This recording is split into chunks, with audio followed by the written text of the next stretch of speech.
Le mot stoichiométrie vient des mots grecs stoichio, élément, et métro, sous-mesure. Nous utilisons donc la stoichiométrie pour mesurer les éléments, soit utiliser les connaissances de la quantité d'une espèce pour calculer les quantités d'autres réactifs et produits dans une équation chimique. Essayons de mettre la stoichiométrie en pratique avec un exemple de la Grèce antique.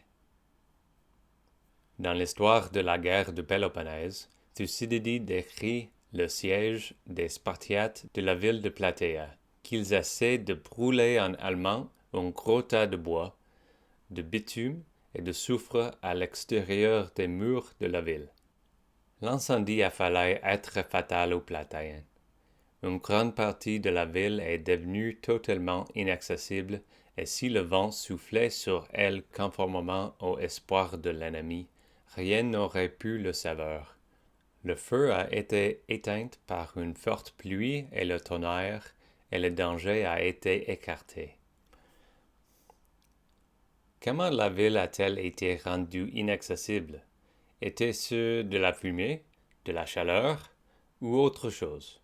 Ce court passage est parfois cité comme l'une des premières utilisations enregistrées de la guerre chimique.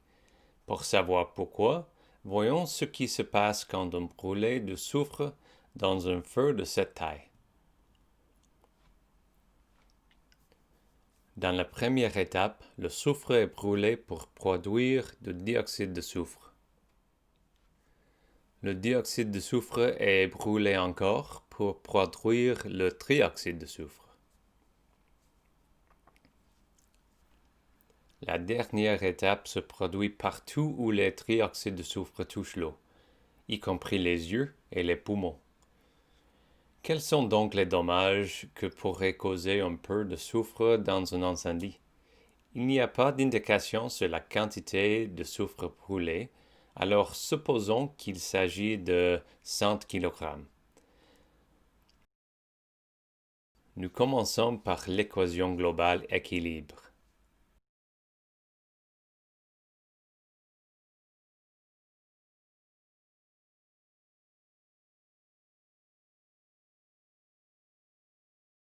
Ensuite, nous pouvons utiliser sa masse atomique pour déterminer le nombre des moles dans 100 kg de soufre.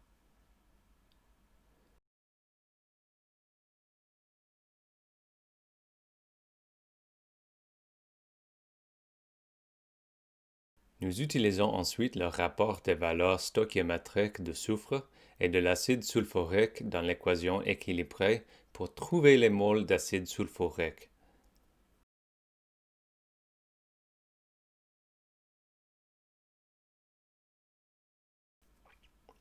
Enfin, nous utilisons la masse moléculaire de l'acide sulfurique pour convertir les moles en masse d'acide sulfurique produite.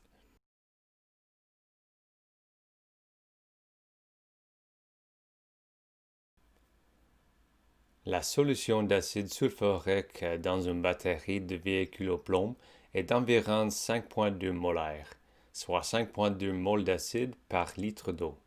Cela signifie que l'acide généré par 100 kg de soufre au niveau des remparts de la ville de Platéa aurait pu produire jusqu'à 600 litres de l'acide de batterie dans les yeux et la bouche et les poumons des habitants de la ville.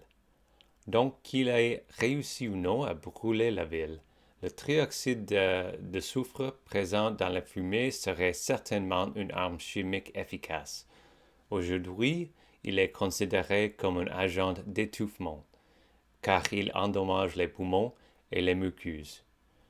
Nous en apprendrons davantage sur les agents d'étouffement sur la chambre de bataille moderne dans notre prochaine vidéo.